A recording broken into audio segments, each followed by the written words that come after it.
lot, dude. I don't think people realize that. We got Johnny Cash, okay? I know. We just do it in his old childhood home. It's a whopping bedroom. Dude, the craziest thing about Johnny Cash, if you like watch, have you seen Walk the Line? Oh yeah.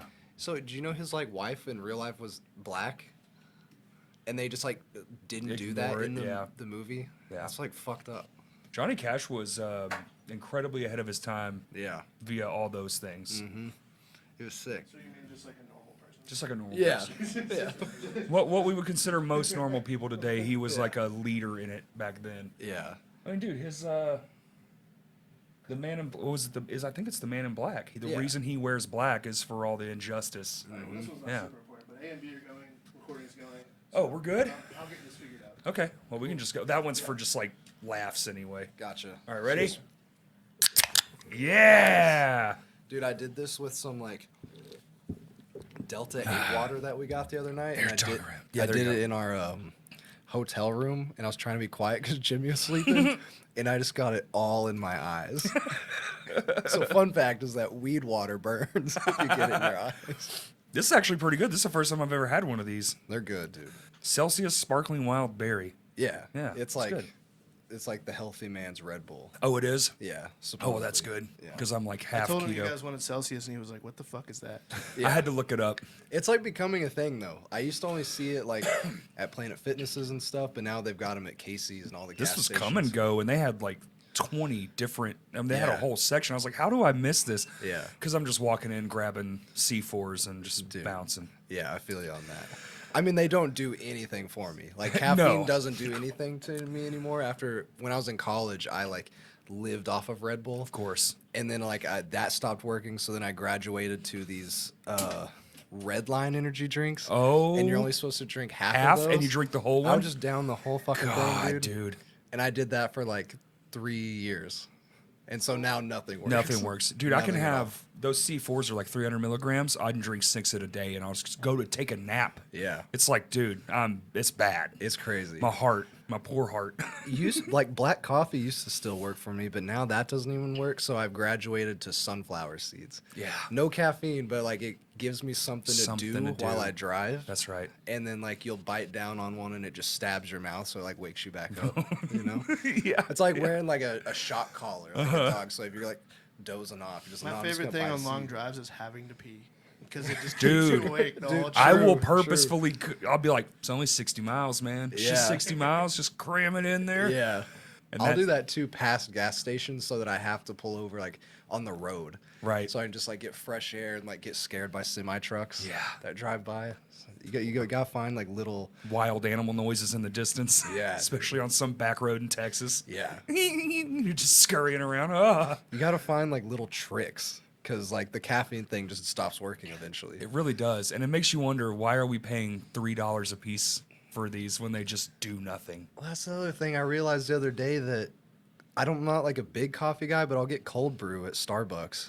And then they tell me the other day that cold brew is just water with this like There's coffee no- concentrate stuff in it that you can buy a jug of this big at Walmart $1. like $3. Yeah. Uh-huh. It's like, so I'm paying $5 for a cup of water. Yeah. I felt so cheated. Dude, on the coffee, my wife's a habitual coffee person. She Yeah. just recently switched to decaf. And I was like, first, I don't, I get it. Like, but the K-cup, she wants the the Yeah. cups. Oh, Is- yeah. I spent like $45. Yeah. And I'm like, you do know this bag is like $8, makes the same amount, correct? Exactly. I'm like, God, that's how they get you. It's all trend, man. It's all trendy. It used to just be clothes and shoes, and now it's coffee and everything else. Dude, it's everything's got another thing, and when you go to the store, there's like, and there's just option and options and options and options, and you don't know.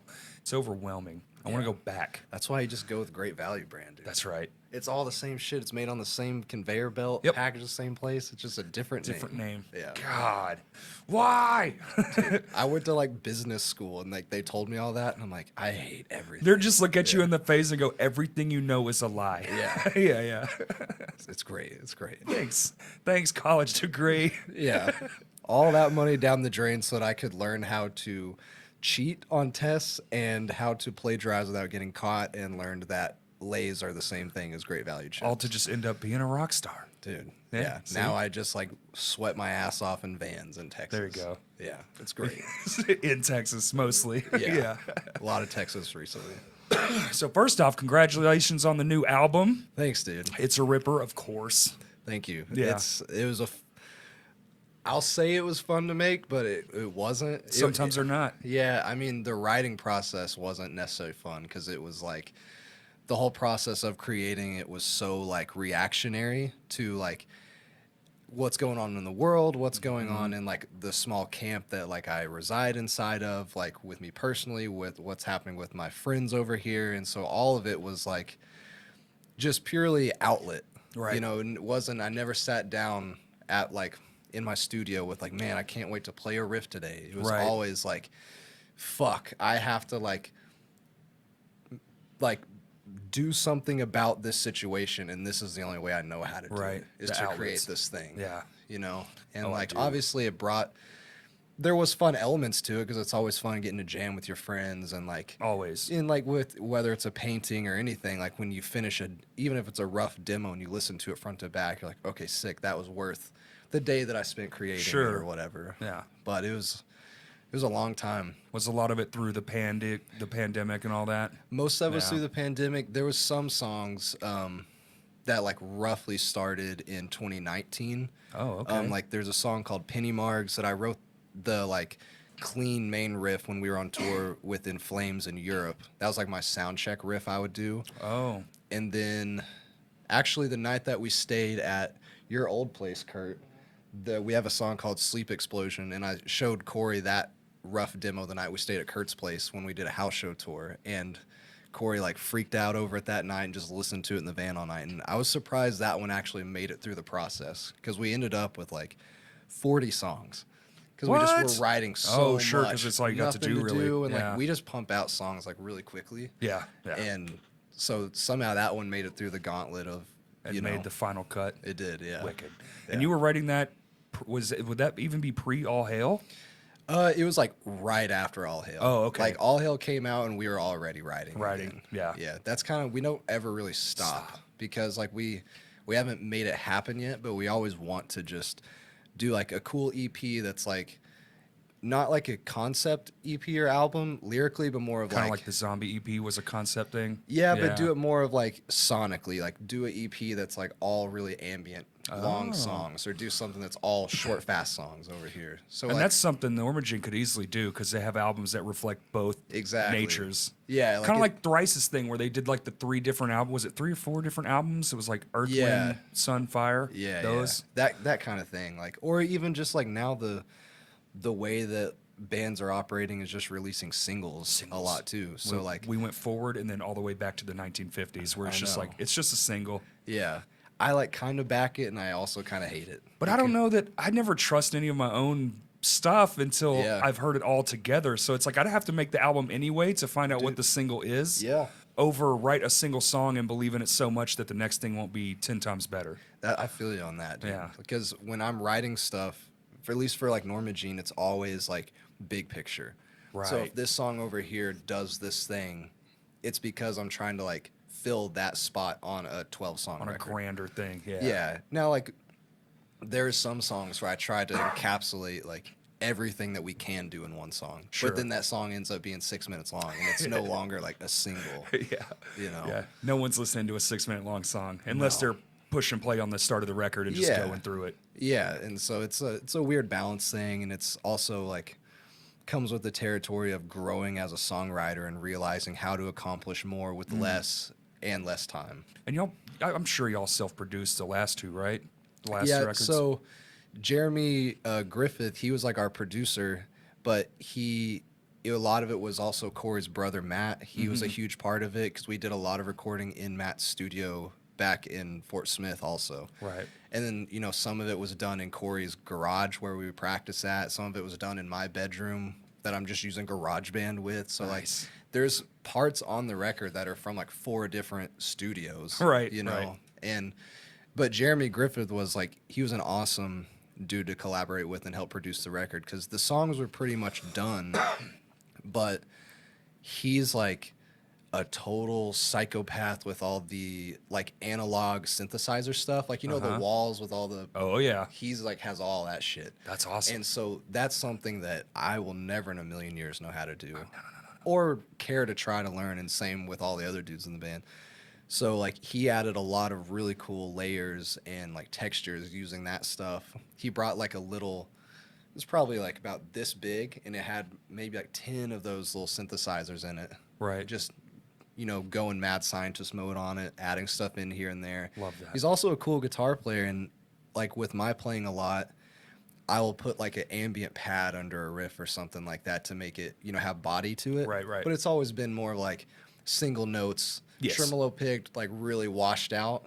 And I learned tricks from him that, you know, instead of just doing that, find like a chord and like alternate through 3 notes of a chord and use it for the same purpose, but like not just doing single notes here and there. So he taught me a lot. He put a lot of cool stuff on the record, and It's very cool. yeah, he was really sick. And the coolest thing about him was like there was no rules. You know, like everything we did is like, I don't know if this is gonna be cool or if it's not, but it doesn't matter. Like, do it. I'm gonna record it, and then we'll have it. Right. We'll decide if it's cool afterwards. The axing process. Yeah. Yeah. There were some songs that ended up with like over 200 tracks. Oh my You know? God. Like most of them ended up with over 200 tracks on them.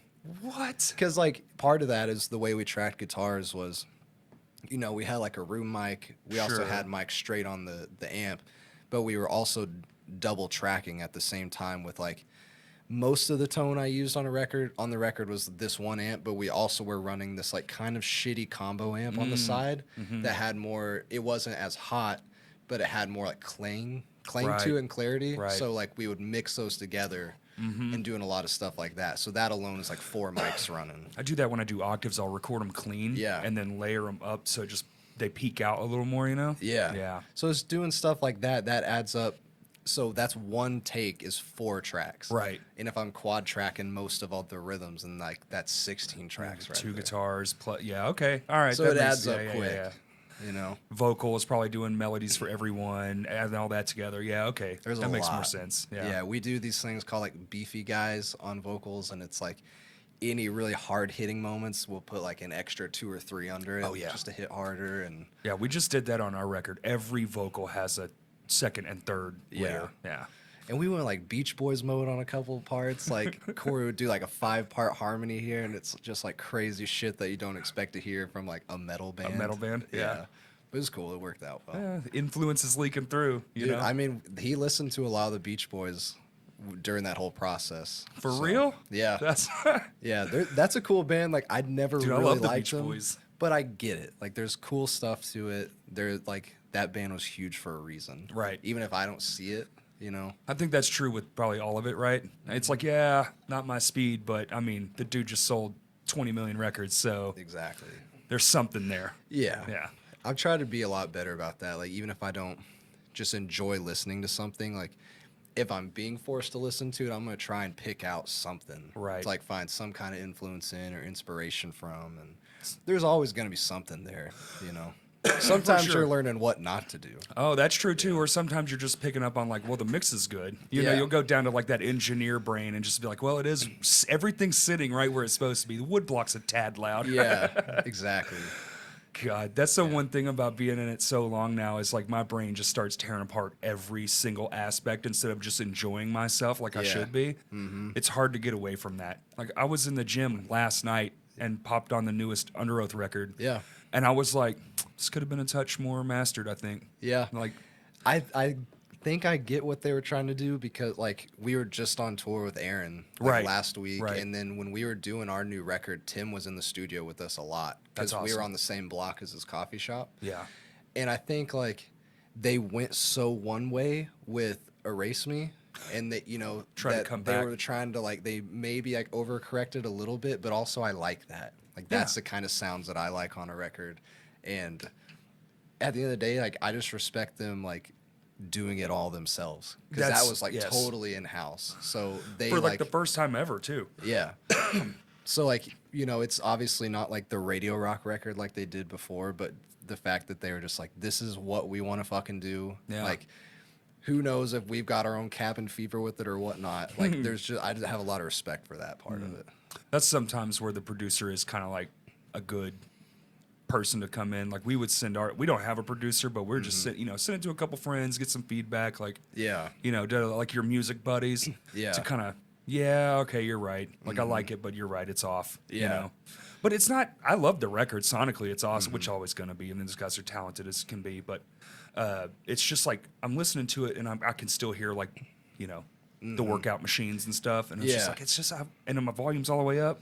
Like I'm either going deaf or this thing's just a little lower than normal. Yeah, that's always the weird part too with like mastering, especially. Like there's some records that I'll listen to from a band that's like their newer record, Right. and then like I'll be doing whatever, listening to it, and I get adjusted to that volume or that production quality, the fullness, and then they're like the one before that will come on and it just blows it out of the water. And I'm like, what happened here? What was the difference? Did y'all not reference your last one?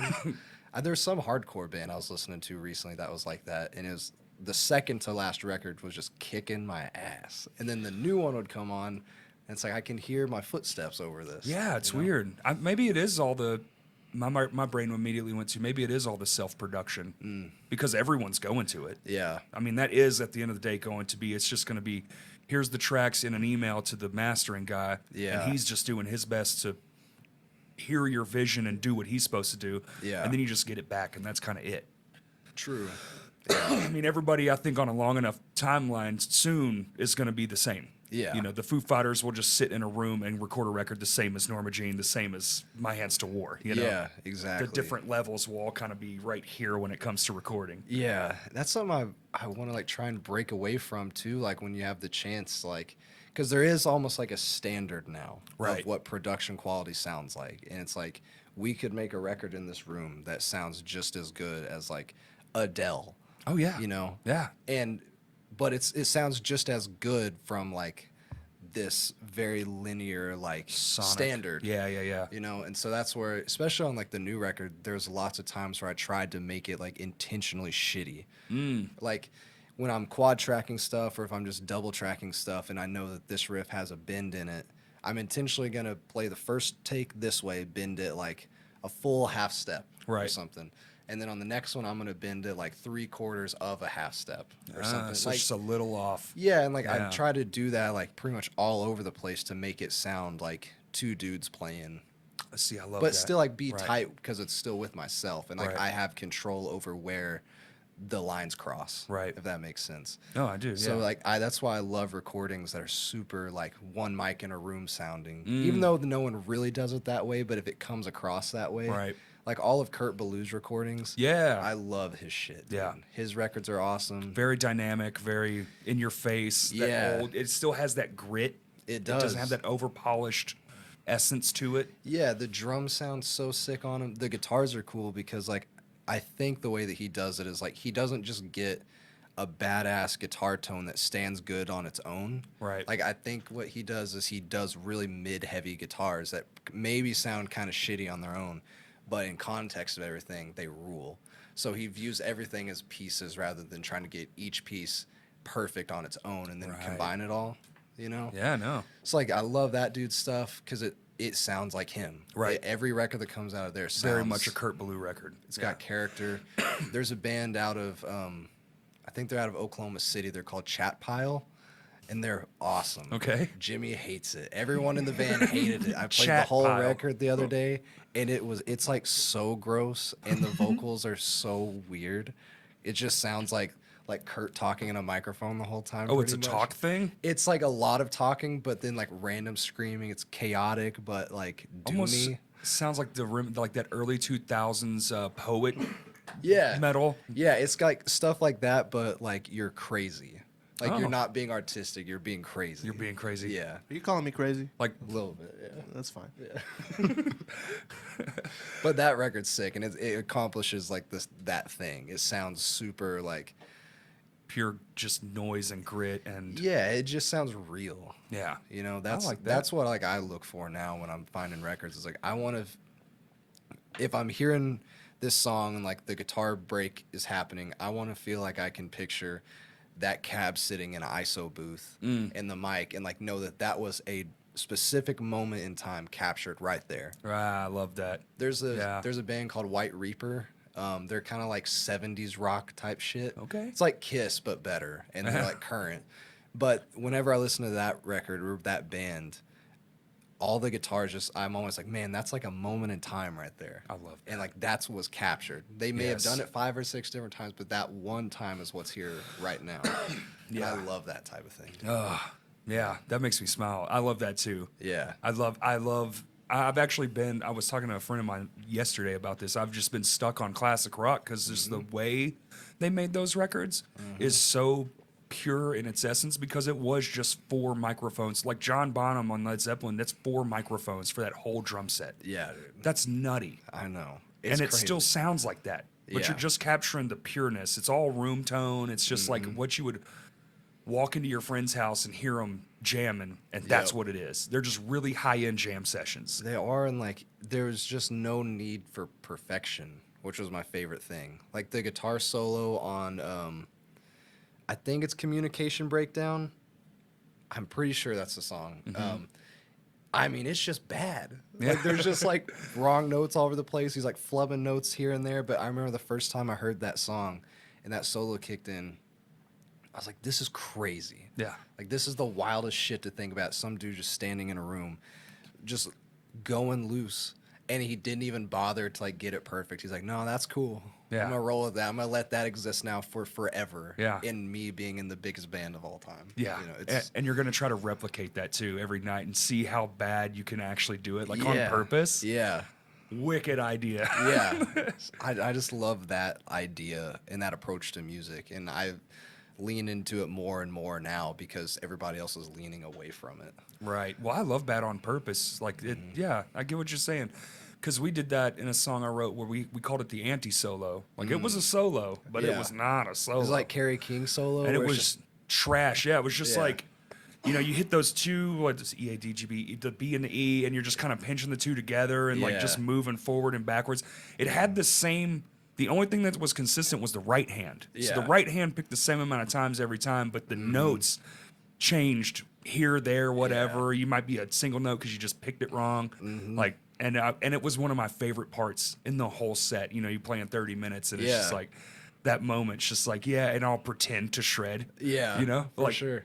That's the cool stuff though, dude. Because like when you have that on record, that's like what I was saying. It's like that's a one-time thing Right. that's captured because you're probably never gonna play it the same way again. if you could, you know, if Yeah. you sat there and painstakingly, you know, Relearned it. beat it into your head, Yeah. the mess ups and all the things, but then it almost becomes too perfect after that, right? Exactly. Yeah. There's got to be a level of like you don't know what you're doing Yeah. to it. That's like the first song on Death Rattle. It's called 1994, and we like tracked that one live in the studio, me and our drummer Matt, but we'd never like really played the song together. We had like just made a demo kind of before Right. we went into the studio, and then we just played the song twice once we were in the studio, and like we didn't really know what was gonna happen. So we just like, all right, here we go. Yeah. Come in whenever you think you're supposed to come in, and there's like this really long break where it's just like chugging with nothing for like an ignorant amount of time, and there's like video of us recording it, and you can see me like give him the nod, like, all right, whenever you're ready, like come back in now. And that's what's on the record. You know, it'll never be played that way. That's awesome. Specifically, you Right. know?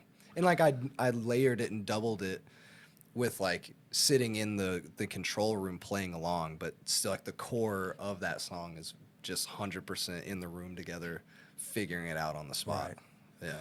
And you said you were in Florida when you made the whole record? Finally, as like a cohesive. Yeah, so we went to Tampa, and we were there for like 10 or 12 days. And so we knocked out all the drums, like 90% of the guitars, and like 90% of the bass pretty much. In those 12 days. And those, so it was a lot. That's a lot. Yeah, we like That- banged out the drums, and then I was just sitting in a chair for like 15 hours a day, like just blasting through stuff. Because like we had our gear there, we had all the pedals and stuff.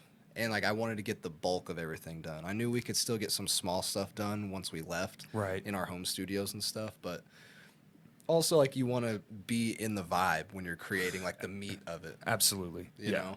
And it was a cool spot too because it was like kind of dirty, and like the the guy that runs it, Ryan, he's still like working on it. He's pretty like recently came into this place. Oh, okay.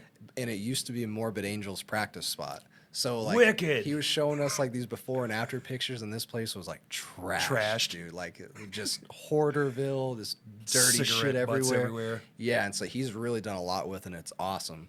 But it still has that like vibe to it a little bit, which was perfect for the record because it was like a dirty record.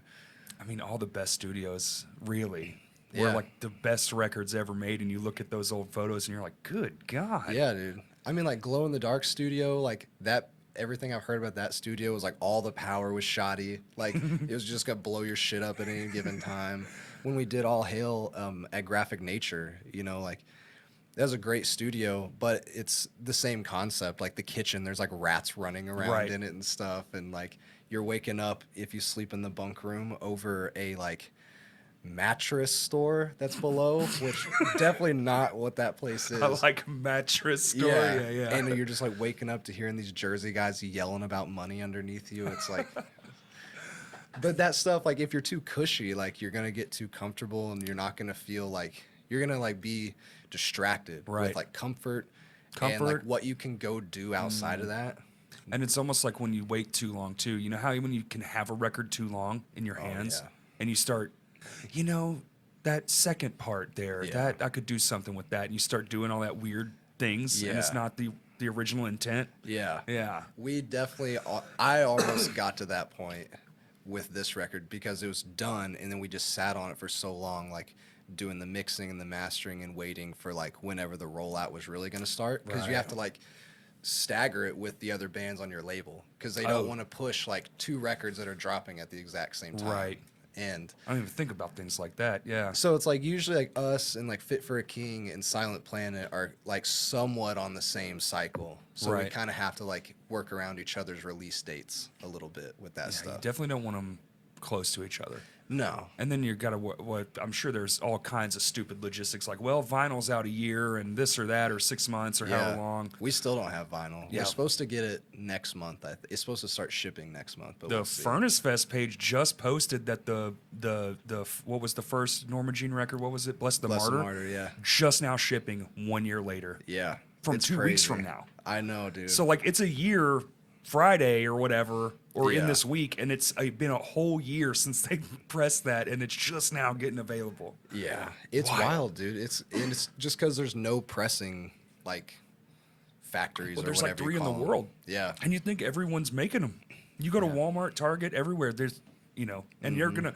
Norma Jean puts in an order for say 5,000. Well, Adele just put one in for $1 million. So Exactly. Adele's gonna get that $1 million before you get that 5,000. Yeah. Sorry, player. It's funny too because usually in industries like that, you know, the people like having as much control over it as they can have. But Right. I think the vinyl industry is almost like, no, please, more people start doing this. I saw a video of like Jack White because he runs one of them, Yes, he does. and he So was does Metallica. do they really? Lars I didn't know that. over there in was it Denmark, wherever he's from. Oh yeah.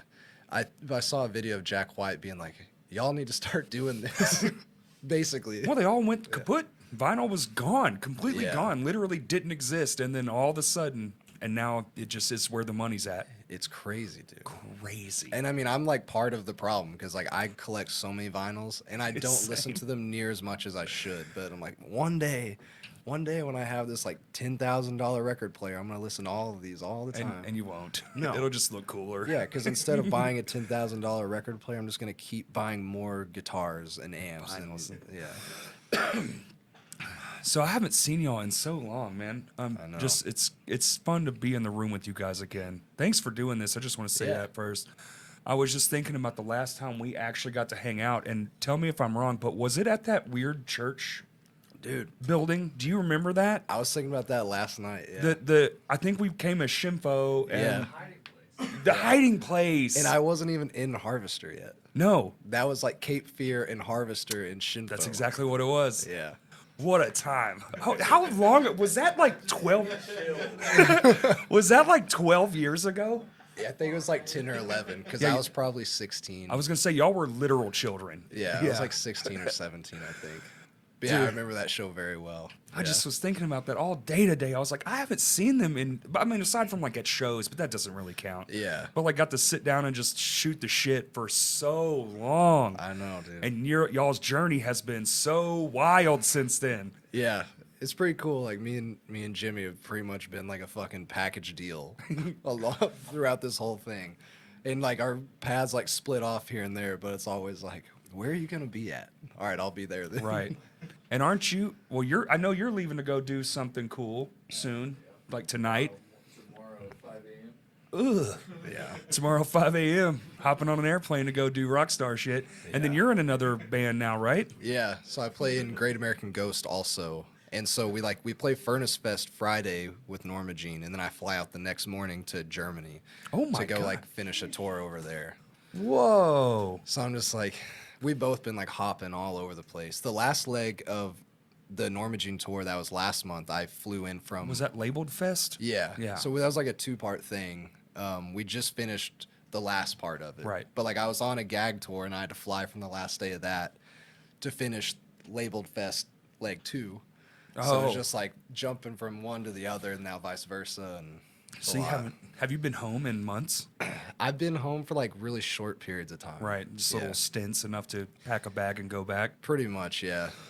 It's definitely like the busiest I've ever been, and it's hard trying to like balance both and like flip flop them because like somebody's losing somewhere, Right. You know, like if they have to get a fill in or if like Gag right now on their tour, they're having to like have like my parts backtracked over here.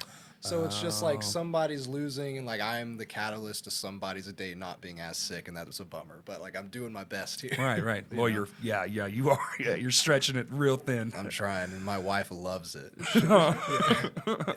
You're married too. I am married. Well, that's yeah. good. 4 years. Awesome. Feels crazy to say that. Right? Yeah. Yeah, I'm on 14. Damn, dude. Yeah. Nice. Yeah, it's weird. Time flies, man. After like marriage, and I can't even imagine kids. Like my friends have kids, Yeah. and I'm just like, God, what does life even seem like? I know. That just is not even like in my realm of like things I could possibly handle. You know. Now, are you transporting all your gear too between these two bands, or you got a separate set for the other? So like my NJ gear is like, right now I'm running like a Mesa 412 with a 212 in a big fucking road case. Yep. So it's like that thing is 1,000 hard enough just to pounds. get out of the trailer. So Yep. I'm not taking it anywhere. But with Gag, our other guitar player Nico, he's like a huge gear nerd too, and so it's all like rack based. But Okay. it's still like it's a VHT power amp into like an Angle 530 preamp. Okay. So it's all still like for the most. We're basically just building our own amp over there, but it's Right. like flyable because it's in like a The road SKB cases, thing. yeah. Yeah. No cabinets, just straight We out have of the head. cabs, but we You just do? rent them over there. Oh, fair. Yeah, and Probably then we way have our cheaper. own here. Yeah, and I think the tour that I'm meeting up with them on, probably most of the tour is just sharing backline anyways. Because the last time we were over there with Fit for an Autopsy a couple months ago, we had like 3 sets of backline, and that shit does not fit in that trailer. So we're hitting up the backline company and be like, yo, we gotta drop some of this shit back off, because we're like had guitars and amps in the in the van. hangout area of the bus that we were on over there. It was just like, Bus fancy. I mean, it's fancy, but over there it's just because like we can't drive on the left side of the road, So there's like you put 4 bands in a bus together. It's just like summer camp on wheels. That's awesome. Yeah, but it's fun. But yeah, you gotta do a lot more gear sharing over there. And like last time I was over there too, I just was having the worst luck. Day one we show up, I get my pedal board out and I'm like, all right, I'm just gonna check to make sure it's all like still hooked up, make sure Right. all the lights come on. Yeah. And like I know better than to like play a show with my board plugged in using like the shitty little plastic converters. But I was like, all right, I can just like check this real quick, make sure the lights come on. I pop that thing in there and it's just my board just like fries. No. Luckily, my power supply had like a safety in it or whatever. So it fried the power supply? Fried the power supply, which was like a brand new one I just bought. And I was left with like, what the fuck am I going to do? 250 is a lot better than that 2000 though. Yeah, because I had a lot of stuff on that board that was like, I can't play without it, And so I was able for that show, we were in Berlin, I think, and I was able to get like it daisy chained together with somebody's one spot or something. Oh, and my then Lord. I think we had one more UK show before we went back over to mainland. So then I had like a buddy that was in mainland get me like a new power supply setup that I could go pick up when I got there. Right. But all that happened the first day. Then I pull my guitar out of my case for the first time, and it's like a big flying V, and the long horn right here is just cracked as hell. Oh man. That like I don't know how it happened, but it got dropped or something. So then I had to like gaff tape I was gonna that say, together. I know how it happened. You know, them Yeah. airport dudes are Well, just. I'd already lost it once. Like we landed in Amsterdam, and everybody's gear came out and it was fine, and then like mine just never showed up, and I was like, "Fuck, dude!" course. Like this is a great way to start. And like an hour later, it just comes out on the oversized luggage. I don't know what it'd been doing back there, but it was just hanging out. bumping around. Probably fell off the conveyor belt and no Dude. one noticed it. Probably. So I was like, I had all that, guitar breaks, pedal boards fried. Man. And then what was the other part? Oh yeah. So then like I'm running a preamp pedal on my board, and Right. then me and Nico are sharing a power amp, and we get like halfway through the tour, and then my preamp pedal just completely stops working. So that's like another like $500-600 piece of gear that literally just stops. Like I didn't get dropped or anything. Just I put it on the bus with me every night. Just stops working. So then, you know those Boss Metal Zone pedals? Oh yeah. That's became my preamp. I started, and it sounded awesome. Really? Because I ran a Maxon overdrive into the Metal Zone and then put that through the VHT power amp, and it sounds crazy. That's it's like insane. Cannibal Corpse, dude. Yeah. Yeah. That So that's shit- my rig that I'm using this next time too. Really? Yeah. A metal zone. Dude. Incredible. The Wazacraft, like Yeah, reissue. I was just about to ask, is it the Wazacraft one? It's the Wazacraft one. Okay. Yeah. And like Nico had just bought that pedal like a couple days early as a joke. He was like Yeah. bored, and he just went and bought a Metal Zone because he's like, Just this 'cause. might be cool, and it saved my ass for sure. That's awesome. Yeah. How wild. That's You're like that's just about overcoming, dude. You know, shit breaks and you gotta like make whatever you got work. Plug it straight into the head if you have to, man. Just go with it. Yeah. It's the scary part about overriding when you rely on the pedals and stuff too much, Yeah. and then just blink of an eye, gone. Dude, I know. That's like I try to however I set my boards up and like with parts or anything like that, I try to always have a backup plan ready. Like a backup patchway. Backup patch, like with my board I've got a wireless on there that is also my tuner, but it doesn't have an input on it. So you can't like plug directly into the wireless. Interesting. So if the wireless goes out, you don't have a tuner. So then I have like wireless here, and then I have a separate tuner that's not plugged in right here. But the two times where like my wireless is shit out, I can just pop that patch cable over right there, and then I'm good to go. So it's see. just finding like having those contingency plans ready Right. to go. You know? Mine's always just like pedal board's dead, right into the amp. Yeah. Distortion only. Yeah. You know, That would work for NJ for sure, because we can be dirty. With GAG, you can it's always like, just roll the volume knob back. I do that, like, especially if, like, it's a smaller stage where like, people are going to be on it and jumping and shit. I don't want them, like, stepping on my channel switcher because Yeah. the cable is a 7-pin MIDI, and those, like, impossible to find. And they break really easily. So Yeah. I'll just, like, take that away, and then I'll ride my volume knob all night instead. Right. So if you know it's about to get insane, Yeah, like usually before we play like whatever encore song it is or anything where I know people are gonna be like stepping on me, then I just like pick it up, unplug it, and put it on top of my head. there you go. Yeah, Smart man. yeah. Because my first tour that I did with NJ, my cable was like really shoddy, and every day I would have to set it up, and if it moved at all, it just stopped working. So I was like, I'm never dealing with this again. Yeah. Some things become such a headache, you'll find the workaround real quick. You will. And it's just like it becomes so much more about like reliability rather than like having Coolability. everything. Yeah. Like on that tour I had so many pedals on my board, and I was like, I'm gonna use this for this 2-second part, and it's gonna sound crazy and no one's ever gonna know what happened anyways. Yep.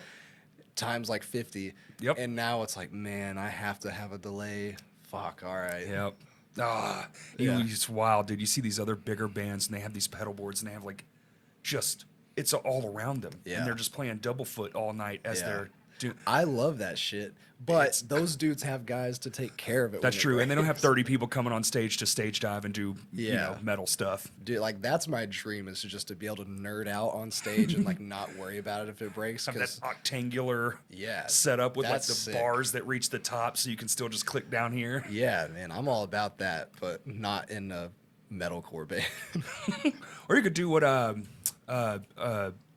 68, what's his name? Josh? Josh. Yeah. He routes everything to a multi-pedal now. Yep. So he has his pedal board. You can see it tucked up in there, but everything's routed so he can turn it off and on via Yeah. one board. Yeah. Vocals and everything. It's pretty cool because like as rock and roll and dirty and messed up and everything that band is, like from a gear standpoint, he's like really methodical about all that. Oh, yeah. Because in 2018 we did a run with them and like Harvester was on it and Norma Jean was on it, so I was pulling double duty for it. And like Woof. for that period of Harvester, we were doing the same thing. Like I had a bass rig that I was running through Yep. my guitar, and my way of doing it was so sketchy. You know, like every day I was like, man, I hope this works. We're Yeah. about to find out. And Josh would come up and like check it out, and he'd be like, oh, you should try this, and he'd show me how he did it. I was like, damn. Like you actually put thought into this. Oh, dude, you know? I just started a new band where we're running that same kind of we got the dark glass and the thing, Yeah. the vintage cabs, and Yeah. I was scoping photos of his setup, and I was like, Yeah. I see this and I see that, and that's probably what we're missing. And ordered them dude. both. Yeah. He's kind of the perfect example of how to do that thing. It sounds insane. At least from guitar to bass. Sure. Now I dig the bands like Royal Blood that do the opposite. Where they it's go like bass to guitar. Yeah. Kind of Motorhead style. Yeah. Just tons of gain, crazy sounding. Exactly. Yeah. Did you ever get to see Motorhead? No, dude, I wish. I got so lucky. I got You one, got to see I him? got one time. And it Damn. was awesome. It What was so year loud. was it? I don't even know. It was with the Foo Fighters. They Oh, opened for the really? Foo Fighters, and I think I was in. Oh, I know I was in Memphis. Okay. So it wasn't here, but dude, so sick and so loud, and it was Yeah. so much louder than I thought it would be. Yeah. I've always heard they play like stupid. loud. Yeah. Yeah. I mean, you have to, dude. Like when you're Lemmy, like there's no other option. Well, I got one option. Yeah. Crank it. That's gotta be one of those, like all of my favorite bands and favorite dudes were all dead by the time I like started playing music. You know, I got my first guitar magazine that had Dime on the cover of it, and I was like, all right, well, I'm gonna base my entire life around trying to be you. Right. And then it's like I get the internet, and it's like, oh, he's dead. He's dead. Yeah. yeah. So that sucks. Tragically. Yeah. Yeah. And, well, I guess most of them actually are pretty freaking tragic. Yeah, none of it's good. I'm the guy where I'm old enough to have seen them all and got older, and now they're all just dropping like yeah. flies. I'm just like, oh my god, when's our turn? Yeah. I feel like we're getting right there. We're like the guys I grew up adjacent to. We're all gonna start falling off. Dude. I think the one that's gonna be weird, like Ozzy's gonna suck, obviously. I think when, that when one's he coming. dies. It's coming. I mean, he's already moving unfortunately. back to England. I think it's probably like he's got to Yeah. be right on the cusp. But at least like with him, it's like, all right, that dude's like been around like as long as like T-Rexes have, and like it's understandable. It's kind of like with Betty White. It's like we Yeah. all knew Yeah. it, but we were just Yeah. like, okay, finally, you know, like. But also Exactly. his brain's a little melted from all the just years of abuse, and I would be like, man, that sucks. But it completely understandable. Rest easy. Yeah. Old friend. So I heard that he like there was some scientists, and this might be bullshit, but I've read this. No, it's before. true. It's on the internet. It's real. All right, this is real. This is 100% facts. I checked with Dr. Fauci first. But he apparently like some scientists like kind of did some studies on him and the fact that he's like still kicking, you know? And they like took into account the years of every kind of abuse that you could have on yourself. All of it. And there's some people, like a very, very, very minute amount of people that have like Neanderthal DNA still in them, like goes all the way back. And he's like potentially one of those people, and that's the only reason he's still around is because he he's can just just- got like this The strongest. badass DNA that like can take anything you throw at it because he used to eat rocks. Yeah. you know. All right. No, it makes sense. Yeah, I could see that. Yeah. I can see that too, dude. Aussie part Neanderthal checks out. Especially like if since he doesn't do coke like 5 times a day anymore. It's like how else are you still standing? Right. You've got to just have like something different going on. Him and the Rolling Stones guy. Keith Richards. That man is some sort of demon or something, or an angel or something. Well, there's two of them in there. So Keith Yeah. Richards looks like he's dead, but he still is like moving around. And then Mick Jagger's out here like still impregnating people. He just had a which is baby crazy. in like Yeah. 70 something. Yeah, Unbelievable. I know. It's I wild. worry for our era of rock star. Like I look at these guys and I'm like, yeah, they did a lot, sorta. Like they were moving around a bunch, but us with the headbanging, CTE is a major concern. Yeah, man, I get so worried about that. I wonder how long till people are like, oh my god, all these like 2000s rocker people are just they're all messed up now. Yeah, Like Well, I at can tell 50. you, this guy's already getting there, dude. My back is so shot. Like, and it doesn't help either. Like over COVID, I threw it out twice. Once I was like tiling my bathroom, Of course. and I was like up under a cabinet for like 5 hours straight, and then I stood up, and something happened, and then I was out for like a month after course. that. Then like right before I went to Europe last time, I was in the gym and I was like doing leg press, and then like something twisted in my back and like all the weight just fell on top of me, and I just had to like crawl out of it, and then my back was all fucked up after Dude. that too. And then I went, I've basically been on tour for like 3 months since then, headbanging every day. All right. Are you still doing those insane reach backs? You know, those insane back bends? I do Are them you sometimes, okay. yeah. I kind of try to do that more now because it feels better. Feels better? Than always like leaning forward. Mm-hmm. Between like that stance on stage and driving all the time, like I feel like my posture is dog shit now. Yeah. With all the touring and things, I have to wonder, because I'm a bit of an adventurous spirit. Like I'm always like, I don't want to sit right here for too long. I Yeah. want to get out and go. I know when you get into something like this, it's like all new and kaleidoscope eyes is what I call Yeah. it. The world is fresh and new and all exciting. Have you made it to the point where you're like, yeah, I don't care. I'm just gonna sit right here till showtime. Yes and no. Yes It kind and of just no. depends on the area. Like you can get a pretty quick read when you're pulling up whether like you're gonna want to go adventure or not. Sure. So and sometimes like you roll up to a venue and you're like, man, there's nothing around here. And you're like, sick. I don't even have the option if I wanted to do something. It's like forced rest, But then there's some spots that are cool, like the Nile in Arizona. That's a cool place because it's like right on this like downtown strip. And the last time or second to last time I was there was like a whole arts festival going on. Hey. So there's like stuff like that you'll run into randomly in towns, or like when we play in Austin usually. Yeah, Austin's just crazy always. Yeah, and there's Yeah. like cool bars by it. Like there's a good food truck right by it. There's a gas station with tacos right by it. So the more like you do your rounds, you kind of figure out what spots give you options to do anything, Right. and then what days you're gonna just sit in the van. I have that fear of missing out thing. They Me call too. it FOMO. Dude. So, I'm like, the worst. I just walk around just in case Same. because I just don't know. And most times though, and I don't know what it is about. Maybe the universe is just connected to my chaotic brain, but I see Yeah. some wild shit Yeah. just about every time, and people are like, "What?" Yeah, dude. You know, like I was just in Vegas, and in the first 30 seconds, a woman, I see her with her leg is all off, like sideways. I watched another woman get completely tackled. I was only there for 4 hours. I'm walking Yeah. down the street. I see a man naked with the cops, and the hood of the cop car for some reason is just covered in bed sheets, and that's the only story I get. That's the Yeah. snapshot I have. I don't know what happened. I didn't hear what was being said. That's all I get, and I'm like, Yeah. man, this place is out of control. Dude, those are the fun nights when like you're just in an area that's just like vibrating chaos. It's like I don't even have to do anything. I can just sit here and people watch, and it's like way better than a movie or anything Yeah. like that. Oh, better than any movie. I mean, you can't Yeah. pay for such good content. We were in Manchester, like New England, Oh, okay. a couple weeks ago or a couple months ago, and there was a night like that where we kind of all went out, and we like just went to like there's all over there. It's just kebab shops everywhere. There's like nothing else but kebab shops. It seems like after a certain point, at least. Like Right. by the time you get loaded out and everything, you can't The eat anything hours, else. sure. Yeah, but this was like a Friday night. So there was kebab shops and there was lots of bars still open, and we went to this downtown spot, and like we just posted up on a corner, and we saw a dude get like a whole plate of like tzatziki fries thrown in his face from down a staircase. There was like just like groups of drunk moms walking by that were stumbling and like grabbing one dude's beard over here. Like it's just pure chaos, and you don't have to do anything. You just get to sit and soak enjoy. it up. It's Just awesome. eating a kebab, going, man, look at that one over there. Yeah, That's amazing. It's so sick.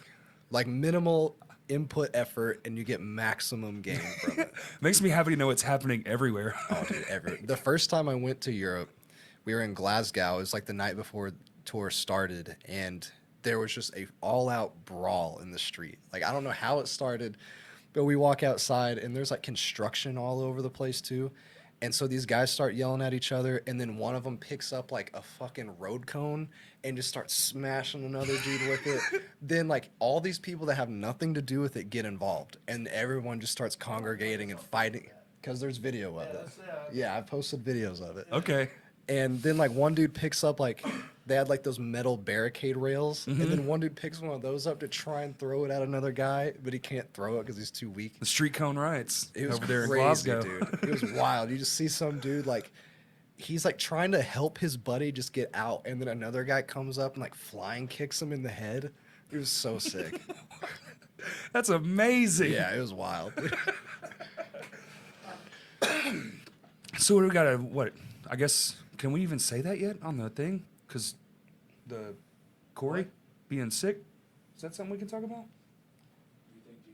Oh yeah, I mean, so basically what happened with him is he's trying to get like reacclimated to touring, and then also we've been in some like wild climate changes on this run, because like we went a couple weeks ago, we were like West Coast and everything, right? And so that was so dry out there, and he's like, the days where it's really humid in the venue, you would think like that would fuck you up, but that makes it way easier. Yeah, on the vocalists. wetness. Yeah. It's like we've had some really good days like that, and he's like, man, I feel great. Yep. But in like the past couple days in Texas, it was just so hot, and like we did an extra show on a day that we were supposed to have off because we did this like surprise pop-up show or whatever. Right.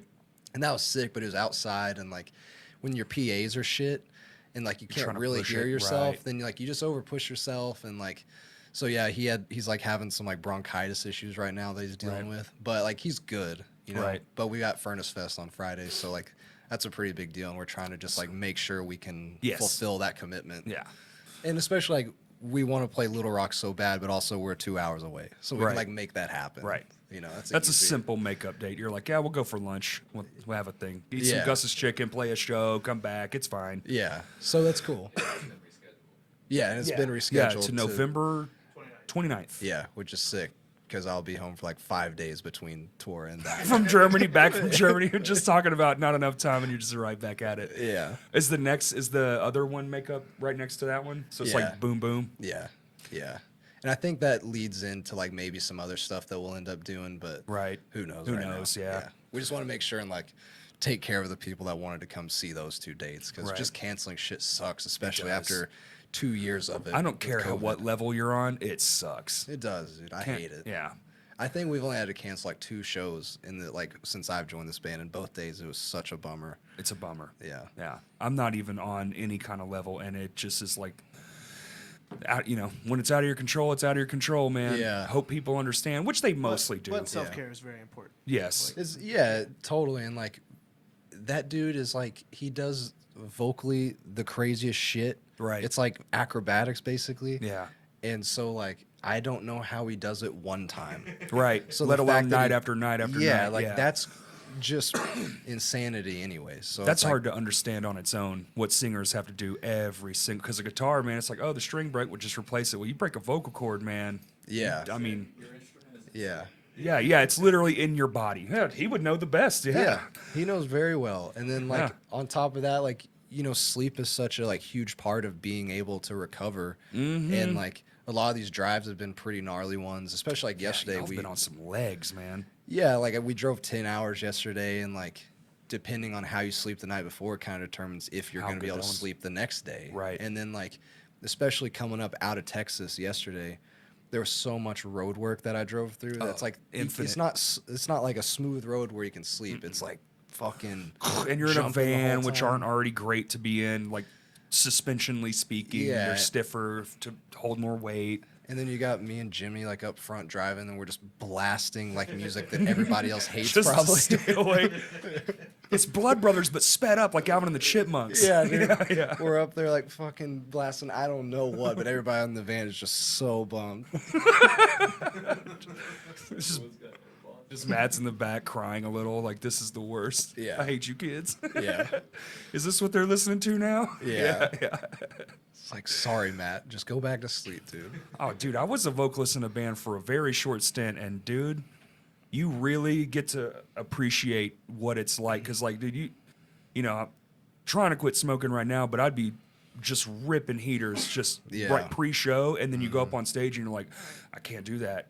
Oh, lesson learned. Or then you'll go and eat like a cheese. Like cheese is terrible. Dairy sticks to your vocal cords. You're like, well, I guess I can't eat before shows now either. Yeah. Just a lot of don'ts. There's so many, man. Yeah. I've really noticed that a lot. Like when we were, you know, touring with, holy shit. A lot of the bands that I've been touring with, like they're kind of dudes that have been doing it for a minute. Right. So like they know the do's and don'ts. They know what they can or can't do and like when that time crunch is. But also as you age, those things become different too. It's exactly. Like some of the Fit for an Autopsy guys, like they have to be like really on top of that shit. Like Joe has to like, he doesn't eat after a certain amount of time or within a certain window of when we play and stuff. And like Pat's kind of that way too. Like he's very on top of what he eats and when he eats it. And it's important, man. Like that's the biggest difference that I've had since like coming back out of COVID and getting into touring again is taking way better care physically of like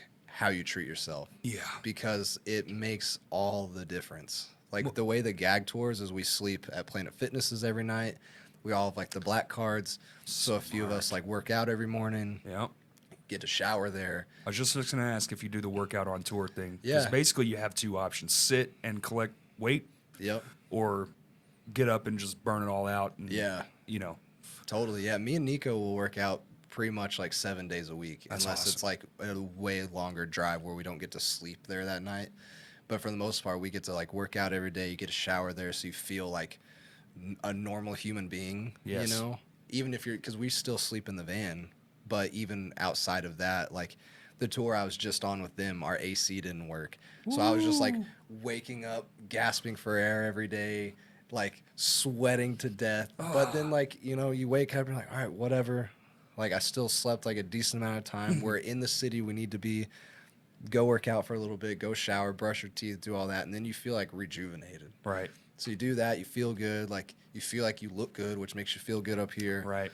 So it's weird how working out can actually like boost the day. It's crazy. You think you'd just be tired all damn day. Like I haven't been in the gym in a long time, but we went and I was like, all right, new life, new things. We're trying to quit, quitting smoking, all that stuff. And I was like, hit the gym, dude. Literally left. I was like, oh, it's crazy. Miss that. Yeah. You know. I mean, it's just like such a mental boost, man. And like when you pair that with like eating better on the road, like the whole that's got to be tough, dude. The whole thing about like, oh, I'm in a band, so I got to eat Taco Bell 5 times a day. Like, fuck that, dude. Right. You know, like that's maybe when we were poor teenagers and we could metabolize it easier. Yeah. And save a few bucks. Yeah. Like now I'm just a poor adult. Yeah. And I just like can't. I'd rather I don't have the allow chicken myself. breast. Yeah. Yeah. And, or it's like even if it's a gas station, like they've got fruit cups there or Now they things do. like that, and like. You know, they used to not though. A lot of that's They from the did used to truckers. not. You know, they've you know, a lot of the big gas stations now you have real options for decent meals. Yeah. Used to it was like a bag of beef jerky and good luck. You Yeah. know, or some fast food restaurant they stuffed in there, a Subway or something, which is still terrible. It is, yeah. It's all turkey, is what I've been told. It's like all the meat at Subway is It's all just all actually turkey. turkey. They just shape it differently and color it a little bit differently. Beef seasoned turkey. Yeah, it's tuna just, turkey. It's just fucking turkey. Ugh. But yeah, like, and that's one thing I've started. Like, I try not to spend money as much as I can on tour because you know you don't got any. But Right. if I'm gonna spend money, I'm gonna try and do it on food. Right. Like the one thing that I can give myself It's a good meal. to feel better is that. Right.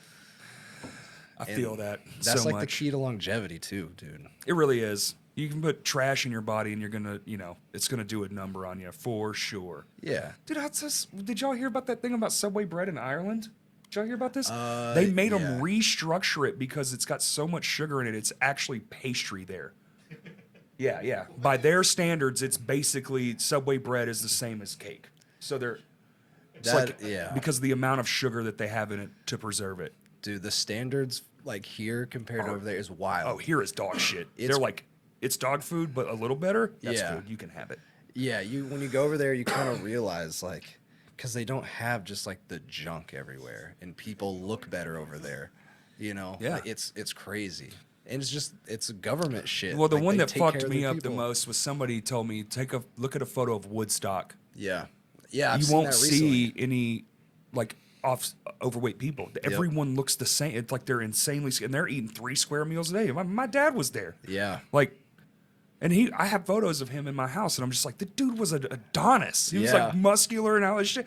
And then I knew this fat, flabby version of him ate Dominoes every other night. yeah, it's crazy, man. Like it's all money, and I know like that we're about to get like all kinds like Joe Rogan experience. No, right no, we here, don't have but, to. But like it's all fucking money. It is. It all funnels into it. I mean, everything's money, though. Yeah. I have a question for you, Grayson. No. Oh well, okay. Oh, all never right, mind. go. No, I'm just curious, like how different it is touring here versus like overseas. You know what I mean? Like, is it easier I was gonna- yeah. one way or the other, or So overseas is easier, and it's like 2 parts. So it's easier for one because like for the most part you don't have to drive yourself, and that's kind of like the biggest like daunting part of touring the States, because America is big as fuck.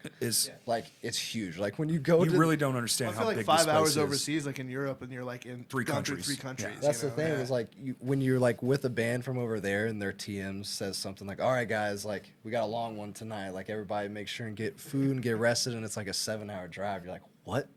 We did that this morning. Yeah. That's why I Yeah. go to work, man. Yeah, so like it's easier in that aspect of like you get chauffeured more. It's like a lot of the grunt work is taken out of it. Is and that like a thing where like it's forced on you? Like well, not forced, but like it's just a standard there. Pretty much, yeah. Like for the most part, if you're going over there, like the last time I was over there and when I'm about to go back, I'll be on a bus again because it's like 3 bands sharing it. And it's just easier to keep all these people that don't know what it's like to live over there in one confined space Sure. and just make sure everybody's getting where they're supposed to go Right. at the same time. It's expensive, and like a lot of bands will go into debt because of that. Because of the bus. It's just kind of like the way you have to do it. Yeah. You know, because like it's not as typical to be like van and trailer over there for each individual band. So that's nice. They definitely have like catering is way more of like a standard. So like you'll have meat and cheese trays, and you'll have like vegetables, like all that Love stuff. catering. They'll set that stuff out, and the weirder part about that is like they don't really care about refrigeration over there, so No. everything's like kind of room temp, but Right. it's fine. And then that's feeds into the other conversation. You realize how much shit is in our food to where like it has to be like frozen, and all this Refrigerated, stuff. yeah. And their food just lasts out. Yeah, it's just Yeah. sitting there all day, and it's fine. Well, even their beer is like everything is room temp. They don't really like ice is not a thing. No, it's Yeah, not. iced tea. They'll be like, what? Yeah, and also water's not a thing. They just like give you like It's- racks and racks of beer. Beer. Dude. Well, that's because it's all poison. That's from the pirates. They Yeah. learned, that's some old world shit where they're like, water kills you. And Yeah. it just never left their DNA. Yeah. And we were like, no, you can just put some tablets in there and it won't kill you anymore. Yeah, it's funny, like because with like Gag and now NJ, really like we don't really drink a whole lot. Like every once in a while I'll have one, but like neither of us are, like party bands. And so like when we're over there, it's like, can we just get some bottles of water, please? And like the answer is no. No. Sometimes like here's some more beer. Yeah. And that's fine. We have less beer. It's still beer, but it's just Yeah. less. Yeah. But like to answer your question, like that's like the pro of being over there, and alongside with that is like, especially when you're like an international band coming from a tour or coming in on a tour that has like this tour that we're about to do over there, or I'm about to go to. It's like Australian bands, U.S. bands, and European bands, I think. Fun. So it's like a pretty like diverse market of bands, and that's an so eclectic like group. that brings in people a lot more, and they're just excited over there. What's one of the more like prettier places you've seen? Because I see, you see pictures of like Finland and Norway and Yeah. all these, the Nordic countries, and then like Eastern Europe, and it's just like, wow, what in the hell? Yeah. Is it really anything like that, or is it just like city, and you're passing up all the good shit at night? There's definitely some of that like really nice scenery. When we drove through like Glasgow the first time I went over there, there was some really cool stuff that we drove through. But primarily, like the best spot that I've been in is like the Netherlands and like Amsterdam, and there's a place called Weesp that we stayed at last time because we had a layover of like 10 days between we finished up a Euro tour, and then we had to go to Australia, so we just like stayed there instead of coming home. Yeah.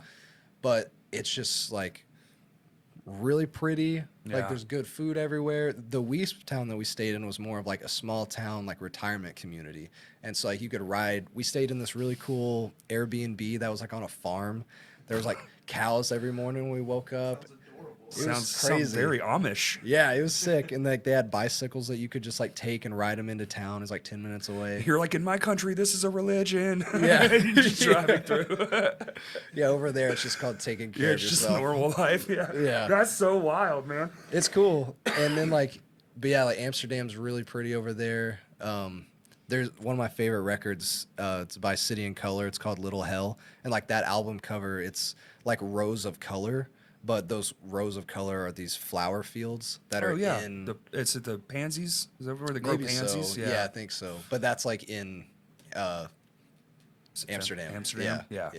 So that's probably my favorite place that I've actually got to like hang out in, because for the most part, like you're still just in a spot for a day. But when we flew over there, we stayed there for 2 days prior to the tour, and then we had that layover there also. Right. So I got to spend a decent amount of time there, just like existing. Right. It was pretty nice. That's pretty cool.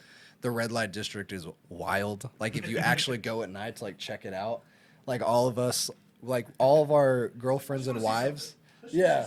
Well, it's fun. Well, you want to see it with your own eyes because you're like, well, we don't have this for sure. Yeah, and it is crazy, dude. It's because it's, I don't know, it's just chaos. The streets are just chaos. Well, that's what I hear about like Japan at night too. Like it just becomes a completely different city. Yeah. Oh, like during the day, it's all really structured and stuff. I mean, even just the videos of Japan, you're like, wow, that's two different things. Yeah. It's all businessmen in suits in the day. They're all very, very And uniform. then at night, it literally looks just like cyberpunk. Yeah, it's just Like, wild. Yeah. Yeah.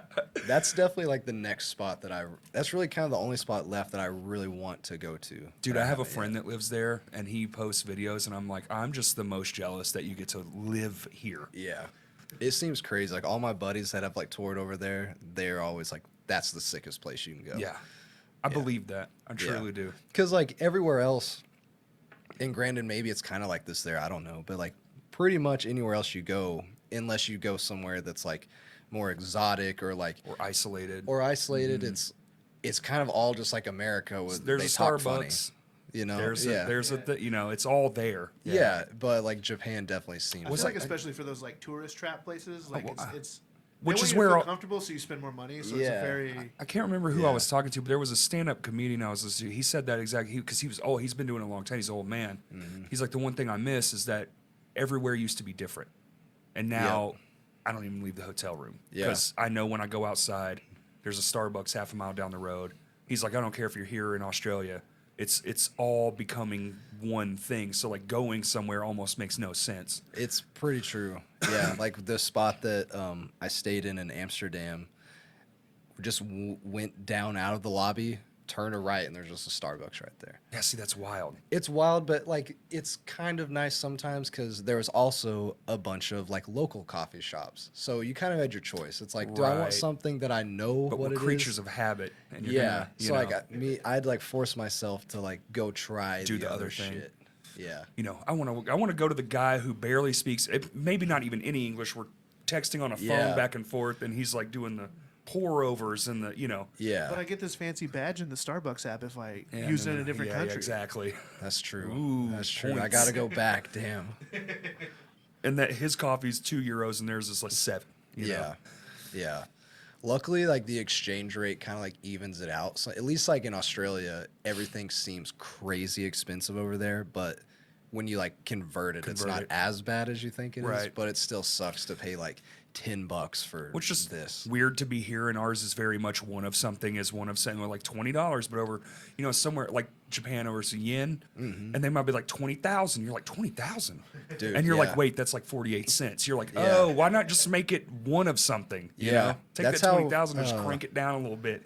That's what happens when your society's been around for 300-400 years. Yeah, dude. That's how Russia is too. I mean, Their money over there, the rubles. The rubles. When I went over there, I had to buy like a guitar cable because mine broke, and so we go to some like music shop, and I don't know how much this guitar. I'm like, probably $25. That's what Right. I'm gonna guess this thing is. I buy that, then like later in the day they take us to the Red Square, and so like I buy a little like Kremlin statue or whatever. I was like, oh, that's probably like $15 or something. It's a tourist store. But I should have known better because the girl that checked me out, she was like, American? And I was like, Uh-huh. yeah. Saw you coming. And then like I get back home like a few weeks later and my like bank statement hits and it's like, why did you spend $300 in Russia? Oh, The cable that I bought was like $100 and something bucks, and then like they just way overcharged me for this little thing, and you just don't know because it's don't. like hundreds or thousands of whatever. right. So Oh, see, I'd be on my phone like, yeah, got you. I thought I was Yeah. better. Yeah. Yo, I mean, Siri, they lying. The good thing is though that guitar cable is badass. I like keep it with me now because I paid so much so money much for it. Yeah, yeah. I played some spot and like one of the sound guys accidentally took it and I like hunted him down. I was like, "Where's my cable?" I paid so much money for that cable. I'm taking that with me. Yeah, sometimes you chalk things up to a loss, but yeah, definitely sometimes you're like, hey, I'm going to need that one back. Yeah, I haven't got my $120 out of it yet. That's right. I have a mic stand that's like that. Mm-hmm. I bought this very special mic stand for this one specific I spent a fortune on it. Bought one of those Yeah. really weighted ones, you know? Oh yeah. Those heavy duty ones, and that thing never. If we're at a venue and I Yeah. brought it to you, It's got an air tag in it. like it's coming back, and I make Yeah. sure I'm like, yo, is the stand? You know, it's one of those things. It's a call out. Is the mic stand in there? Yeah, I feel that. Yeah. I definitely feel that. Yeah, because the mic stand's like $20, or it used to be $20. I don't know what they are anymore, but this thing was like $70, Damn. and I was like, that's got to stay. That's why you just gotta like weld one of the chain ones Dude, together. I've always wanted to do that. It's kind of Those are cheesy, hard. but it's awesome. Yeah. And you can make it do whatever you want. Stan from Yeah. Criminal Nation has like these mace balls that come off the end of his mic Really? stand now. Yeah, Damn, it's fucking dude. crazy. That's hard. I'm gonna need that. Set up Stan. Yo, Stan, you gonna use that mic stand tonight? Yeah. I've thought about it, man. The only thing I can think, and even really, that's not even custom. I mean, mic stands, you don't ever see like Jonathan Davis's is the most iconic, right? Yeah. Because it's the alien creature. Yeah. The guy from Aliens, I do believe, is the man that crafted it or came up with the Okay. design. Yeah. But like, what else can you do? You see the chain ones, that's dope. It's But, like, cool. what else is there? I just saw ZZ Top for the first time a few weeks back, and they had the LEDs. Oh, The yeah, I can whole see them stick doing was an that. LED, and I'm like, cool, Yeah. that's cool. You know, changes colors to the set and stuff. Yeah. But the only odd thing I ever witnessed, was a concert, and it was this old R&B guy, and he comes out, and his microphone stand is it's basically a trophy. Like, I went and looked at it later. It's basically Yeah. a trophy someone converted into a mic. It had a gooseneck mic, and he would hold it. Yeah, and it was battery operated, had an on-off switch drilled What? into it, and it was just covered in LED lights with like glitter Oh. around it, and he would sing into that thing. Hey, it was weird. I guess that'd work. I know like My soccer trophy CJ. from when I was 3. Yeah. I know CJ from Thy Art. His mic stand has like a skeleton on it. Like the mic stand comes up like through a rib cage, and there's like it looks like a real dead Okay, human. that's pretty awesome. Yeah. I've seen a few guys that like Corey's do like, some there's not much you can interesting do. stuff. And, Grayson's And now like, he's "You like, can do actually, you this." haven't. You're not paying attention, young man. Speaking of dope ass instruments, that Gibson of yours, Which one? the pink one. Oh, it's actually an ESP one. What? Or LTD. That's yeah. LTD. Yeah. Why does it look so amazing? Because it's modeled after a Gibson. Okay. Yeah, it's like a Gibson Firebird. Did you do all basically. that to it? I had it. So I bought that guitar from Jeff, like our old guitar player, years before I joined Norma Jean, and I played it for like on my first tour. I used that guitar a lot, and then I found this dude on Instagram. His name was like KLR Made, and he just did refinishes. And so I just hit him up, and he hadn't posted anything in years. And I was like, "Are you still doing this?" And he's like, "If it's cool, I'll do it." And so I sent him my guitar, and I was like, "I want to paint it pink," and he was like, "Yes." So And finish it out like that and do all the. yeah, what he is did all the antiquing, relicing and stuff to it. Yeah, it's awesome. It's like not a very high-end model guitar. It's like a really mid-level one. Sure, But those are my favorite. I mean, dude, I beat the shit out of it, and I played it for so long. It's my favorite guitar I have, and It's so pretty. It's sick. I love that guitar. It's definitely iconic at this point. Yeah. Yeah. When we did the house show run and you let me play on it a little bit, I was like, oh my God, dude, this thing is so awesome for no reason other than it's just so beautiful. Yeah, it's dope because like you can just throw it and you can't tell if it got dinged or not. Yeah. You know, and like the neck's all sanded down so it feels good. Because I've got that one and then I've got like they sent me a new one in 2019. That's like a white one that's like nice and pretty looking. White one, yeah. And I love that guitar. It sounds awesome and it plays great. But it just like I feel like I have to be too careful with it. With the pink one, it's just like I'll drag it and like when we played in Austin the other night, like I ended up in the crowd during the last song and like I was trying to get out of it, so I just took my guitar off and like threw it to the stage and I played to the next night. It was fine, you know. That's the best when you don't have to truly care. Yeah. I used to purposefully do that with guitars. So my first band I was ever in, I started on guitar, and I never wanted, because it was like, you know, you're coming up at the same time. You're seeing all this was the early days of like the Chariot or Norma Jean when they were ludicrous. Yeah. Like I'm that old. Yeah. You know, Yeah. watching Under Oath when they're death metal, that kind of stuff. So you're just watching people destroy everything they own. It's like you don't want to be that attached to the thing you're holding because you know you're going to do the same thing emulation wise. Yeah. And so when I'd buy a new guitar and I would just drop it on purpose. Yeah. Just to put a dent in it so I didn't have to care anymore. Dude, I've heard multiple people do that. Just- there was some like music shop. You know, good, done. Yeah, there's like an old head music shop that I was talking to the guy at one time, and he was like, "Yeah, I sold this dude this like crazy Martin, like really expensive Martin." He's like, as soon as the payment went through and it was his, the first thing he did was turned it over, took his keychain off, and just drug his key across the back. And he's like, "All right, first one's over with. It's done." Yeah. I will never do that, but I get it. Respect. Yeah. You know. Yeah, I did that. Do you remember the Blackjacks, the first version, back when Schecter was still like cranking out pretty decent guitars? What was like the shape? It was like just that standard. Oh, like almost kind of like a super strat yeah, type thing? and then like it had that pale white opaque outline around the whole thing. It was like a $900 guitar. But walked out in the parking lot and my buddy was like, "You gonna take care of that one?" And I just got up the nerve and I just went nope and threw it. Oh, dude. Literally across the parking lot in the Guitar Center parking lot. It just clunk, clunk, clunk, clunk, clunk. Damn. And it just made me feel so good, honestly. Yeah. Got rid of all the stress of like, don't break it. Yeah, that is like a new level of freedom. I still, It's hard to. I still play that guitar to this day. Yeah, I know the one you're talking about now. Yeah. I remember seeing a video of Yngwie Malmsteen like going into some really like high-end vintage shop back in somewhere in Europe, I think, and he like bought a 60 Strat or something. It was like $10,000 or $20,000 because he was showing the price tag of it.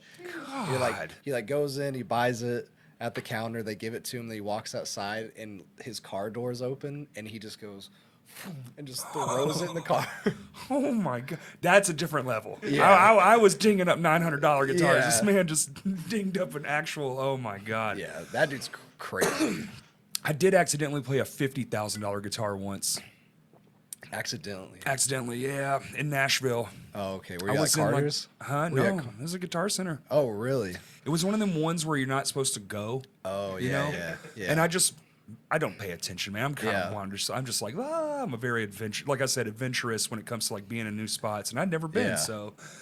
And I just picked this thing, and everyone's looking at me, and I'm like, dude, what the freaking crap, man? I just want to play the guitar. Like, I felt like I was being like profiled, you know? Yeah. It's like, y'all suck anyway, and I put the thing down. I took a photo of it. I went on my way, and I saw the 5, and I was like, wow, like $5,000. That's wild, man. What a price. Yeah. Can't believe I played that, dude. Like later that night, I'm in the hotel room, flicking through the photos, and I was looking at it, and I was like, oh, there's another my zero. God. Damn, dude. Oopsie. Yeah, those sometimes I've been in those Guitar Centers like that where it's like they have the It's the platinum room. platinum room or something like that, but that. it's usually all in cases and shit. And it's like, man, this is just a museum at this point. This was like, it was kind of like that. It was like a special section, but it wasn't. You would think if it was that much money, they would have it curtained off, but it was on its own thing. Like, I definitely was not where I was supposed to be and clearly went through something I wasn't supposed to. Yeah. It's on me. Yeah. I take full responsibility for it. Yeah. Well, that's sick though that you got away with it, because I've been in shops before where I've picked up like production model stuff and some dude's running over here like, yo, don't touch that. Or we were at some shop somewhere in Germany, I think, and like we had nothing better to do, so we found this guitar shop. We went to it, and there's nothing like crazy there. It was all just like stuff that you could order online or whatever. Right. But we'd pick stuff up, and the second we were like acting like we were done with it, some dude would run out and he'd like take it out of our hands. He'd start wiping it down and shit, and he'd be like, "Don't pick up anything without asking me first." And it's like, dude, I think I'm okay. Wow. You know, like I'm from Arkansas. Yeah. For the purpose of playing this thing, like I think I'm okay here. I made it all the way here playing one of these. Yeah. I'll treat it good. Yeah, I'm not gonna like I'm not gonna stick it in my pants and like walk out of here with it. And I'm not just gonna like drop it. So music stores are weird though. Especially the small ones. Yeah. So yeah, because it's either really cool stuff or it's like just useless, and Yeah. they only all their money comes from selling guitar strings. Yep. Yeah. Yeah. I found one of those in Hot Springs. There's one of those places. It's just like the most random stuff, and you're like, take a pair of 1156s, please. Yeah. Yeah, you know. I just like how do y'all stay in business? Like I'm glad they do, because like music stores are hard to find now. It's one of those things where they're like, they've been there so long, they probably just own it. Oh, true. You know what I'm saying? Because they bought in when the building was only like 20 grand. Now it's worth like $10 million. Yeah, that's true. That's true. Because it's always some old dude. It's Yeah. never some young kid. It's like an old hardware store. You walk in, it smells a little mildewy. You're like, oh, you're Yeah. dying with this building. I see. Yeah, you live here. Yeah. Yeah. Smells of ramen and mistakes. Yeah. There's a new shop in Fort Smith. Bo Cousins, do you know him by chance? Mm-mm. He's played in like some local bands like from the Fayetteville area, but he has a shop now called Cousins Music. It's primarily repairs. Okay. But he's like building up inventory like slowly, because they've only been open like maybe around a year, I think. But I take all my stuff to him before like I leave for tour and stuff. He like put a new nut on my Phoenix before we left because I cracked it, and Get it all set back up. get it set back re-intimated. up, and like he's just got a cool spot in downtown Fort Smith. It's like this old building, but he's starting to like get good inventory in there. He's like got some SGs. He's like had some Explorers on the wall. I like it. So it's cool, like, because I can't even imagine how hard it would be to stock a music store out the gate, because it'd be so expensive. much money. Because I remember seeing when he first opened up, you know, he would get like basically beginner guitars like Squire Strats Right. and things like that, but he's like basically traded his way up, and now he has some like decent stuff there. He's got some cool amps and things like that. So hopefully he cool. sticks around, because like I need a dude close to where we live. We have Renown here. Sounds but much like that. Renown. Okay. They do like the same thing. Most of their business comes from lessons and setups. Yeah. And they do what's that where you like sit a guitar in a store and they sell it for you? What's the word? Oh, Consignment. Yeah. Yeah, they do a ton of consignment sales. that's cool. But they pedals though, their pedal selection is off the charts. Yeah? Yeah.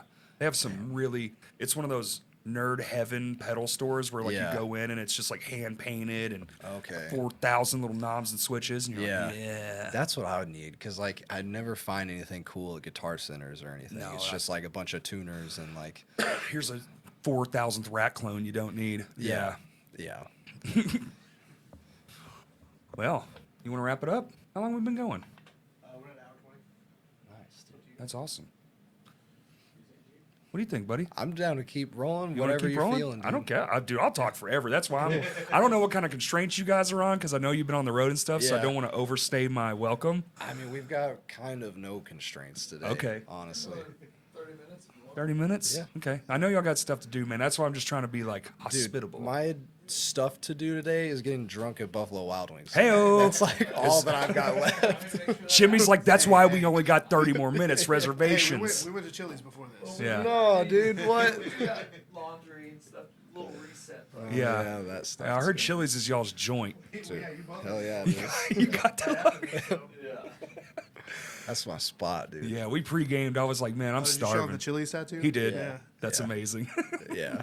I'm about it, dude. Chili's missionary. Right?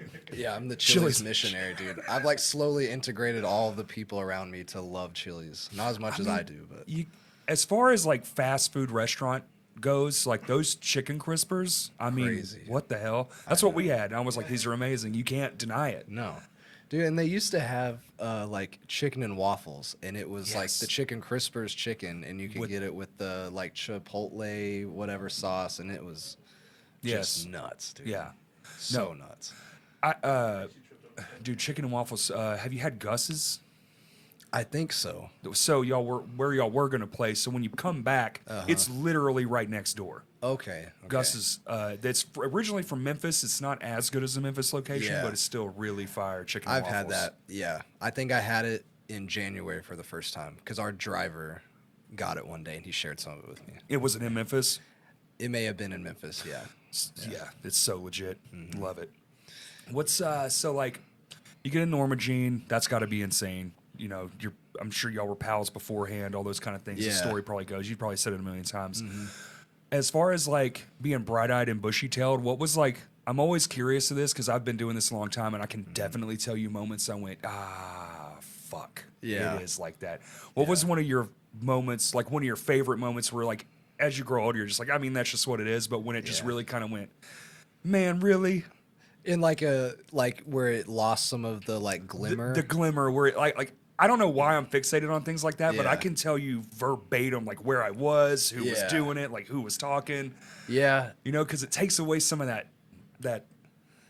heart. It takes away some of the heart, but also it feeds into like your perception of being able to obtain things. Right. Because for me, like I don't know if I'll keep thinking, but I don't know if I have a specific moment. But like that stuff broke off pretty early. Like even on the first tour that I did with, or that both of us did with NJ, we were on like a bandwagon and stuff, so it was pretty cushy.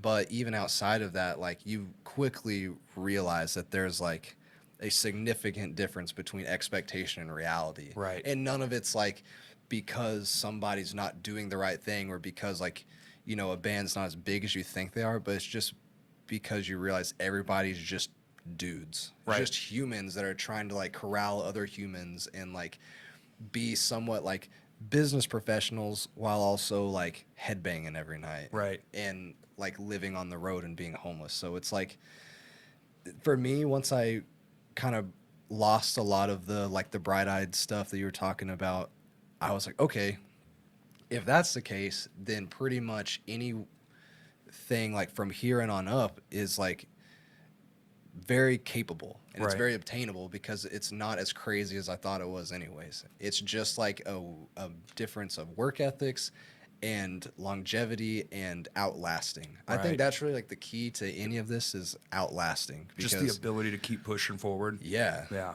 Like in just setting yourself up to like be able to take those chances and say yes when opportunities present themselves. Like me and Jimmy have pretty much arranged our lives in ways to where like this is it. Like this is the only option really. And like that's been a detriment in some areas of our lives, but it's also like given us experiences that we would never have gotten in any other way. Oh yeah. You know, I mean, so the like the stories you're going to be able to tell 20, that's the 30 years thing, away. dude. Like I was hanging. The first time I heard this was from our buddy Legs. He played drums for us for like the first tour and a half that we did with NJ.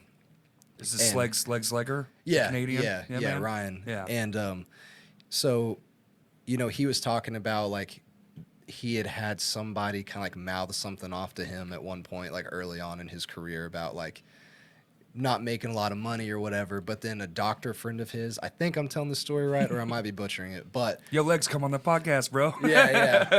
yeah, get out of Canada, dude. Dude, quit But- fishing for trout and bring your ass. Yeah. But he was basically like, I think maybe it was like a doctor or somebody that's a friend of his was like, you have gotten to travel and do all these things that the people that are criticizing what you do could never afford in a million years, Right. no matter how much they make at their jobs doing Right. whatever. And it's like I've kind of tried to hold on to that and be like, yeah, like I obviously can't like go fix everything in my house that needs to be fixed. And I Right. can't like buy a car that like I want, and like I have to be very like precise and picky about stuff. Like I don't buy shoes unless I like absolutely need to. But at least on my end of things, like it's been worth it because like I've got to go and see and do a lot of things. Right. And, Well, you like, just invest in your time or you invest in your money, which takes up all your time. yeah, and it's like I think the older I'm getting and like trying to figure out really how to turn this into a career and also like being a husband, it's like Right. trying to find a healthy middle ground because like she's not out here with me Right. experiencing all those things. So I still got to make it worth it for her True. and like help her achieve the things that she's wanting to being supportive and things like yeah, that, and because nurturing like to all those she's things. like kicking ass about like holding it down when I'm gone. Right. It's like it's finding that middle ground between like, yo, I'm gonna go live in a van and like doesn't matter, nothing matters, but also like being a responsible adult and, Right. and partner, and it's hard, and like I'm really having to try and figure that out now. Right. And like not doing it perfect yet, but I'm like working on it. Well, you'll get there. So long as you're aware, I think it's just time after that. It is, yeah, it's Find the definitely a time process. thing. And conversations. I mean, being married for as long as I have been, that's one thing that'll fix most things. Yeah. Talking is surprisingly efficient. Yeah, it's crazy. Like you don't know what I'm thinking. That's right. Until I tell you what I'm thinking. And sometimes you hold in those thoughts and they come out as angry thoughts. They sure do. Yeah. They sure do. But like with that same sentiment of like, But then you run a great Norma Jean record because of it, that's true. Yeah, it comes out somewhere. Somewhere. But there's been like other band dudes that I've talked to that have kind of felt the same way, where they like question shit and like, is this worth it and whatnot. Isn't that and, like, every musician? I can't imagine that. I feel like it's weird if you don't at this point. Unless you know what I you're mean? Yeah. unless you're in the I mean, I bet even like Dave freaking Grohl. Yeah. You Well, know, yeah, because he's no sitting matter there the like money. But even with all the money, he's got to go. Why am I making my 10th record? Like regardless of like what happened to Taylor, R.I.P. Mm-hmm. But like even pre that, there has to be a moment in his head where he's like, "Dude, I got it all. Yeah. I did all the things. I made a record with Paul McCartney for Yeah. fuck's sake. Like I don't have to keep doing this. Yeah. I could just do TED Talks for the rest of my life." And- Totally. And I mean, with him, he's got the money, but like he's also got the schedule that's busier than probably any other person that does this. So he's missing the birthdays, Right. and the Oh, can you anniversaries and things like that. Imagine the things he's missed. And But so that's what he's giving up. Right. There's sacrifice to like any level. And like I feel like I've missed the past 2 or 3 like anniversaries I've had. I've missed like a bunch of Valentine's Day, missing birthdays and shit, and like friends' weddings. shit yeah, like all that. that stuff. And it's like things. It's just a sacrifice that you have to give up. And like also there's a side to it to where like you have to.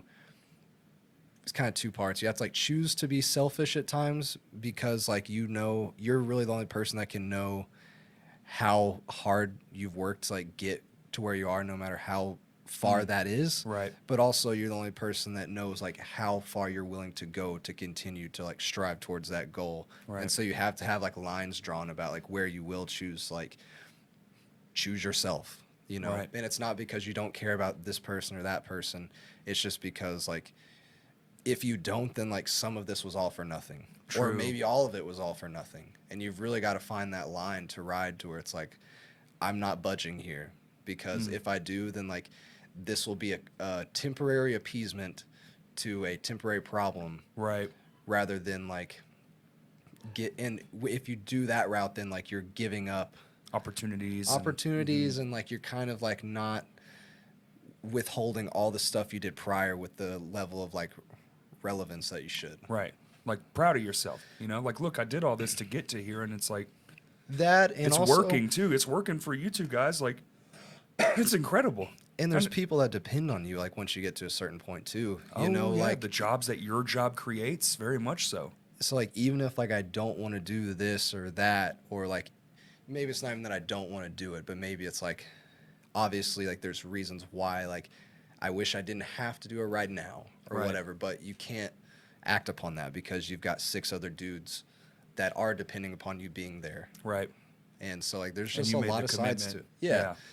There's lots of sides to it, and like especially right now with trying to like juggle, 2 bands going on, like it's like a lot. And I'm trying to I figure can't it even out. imagine, dude, you because know? I'm in 3, but I just sit at home. Yeah. I get to go home every night. I'm not out there touring around the world doing that kind of stuff, so I can only imagine how much.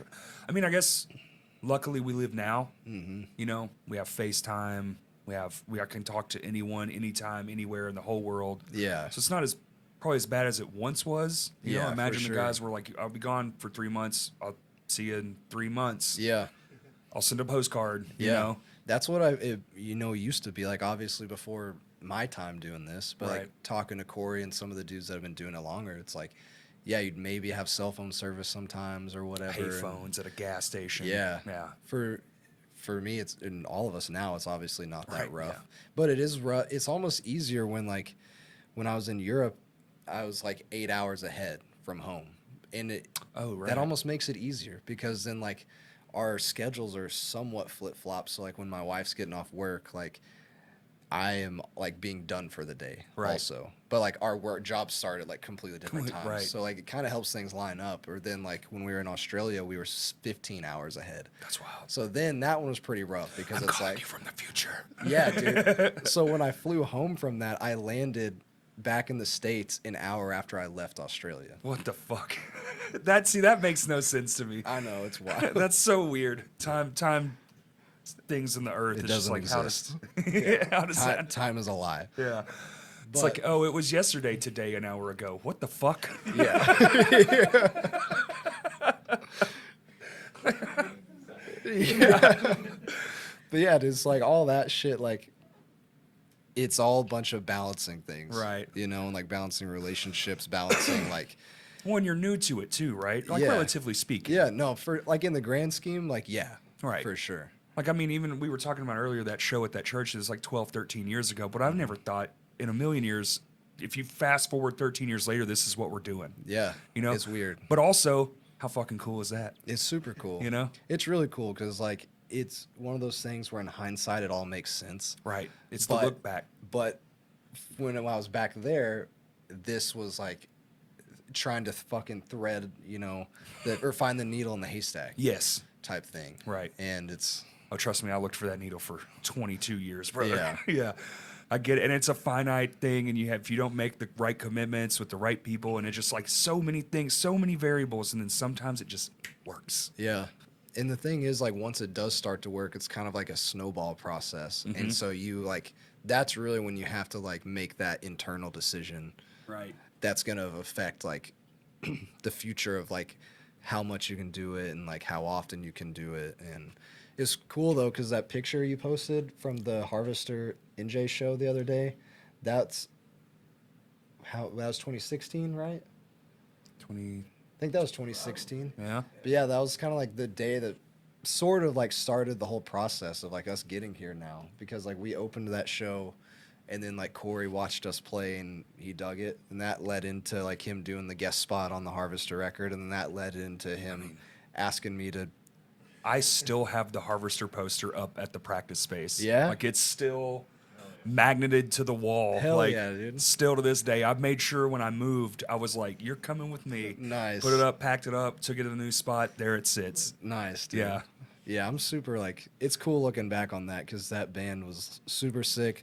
Me and Jimmy obviously cared a lot about it, and like it's cool to know that like it accomplished something. You know, like it was a catalyst to something for It was sure. also a bunch of kids having a blast.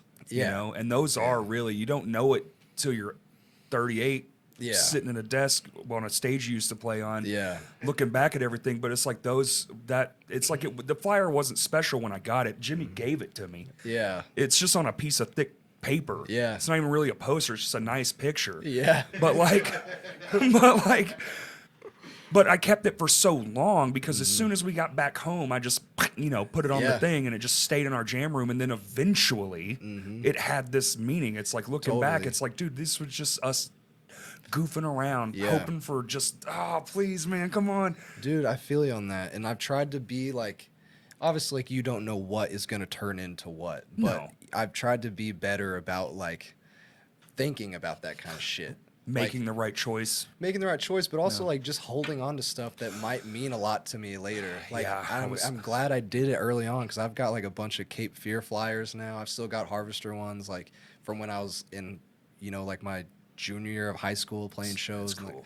yeah, and it's like I- they're in I a wish I had box in done that. my garage and shit. But it's still cool to like have that stuff and have almost like my own little like scrapbook of like Yep. chronological order.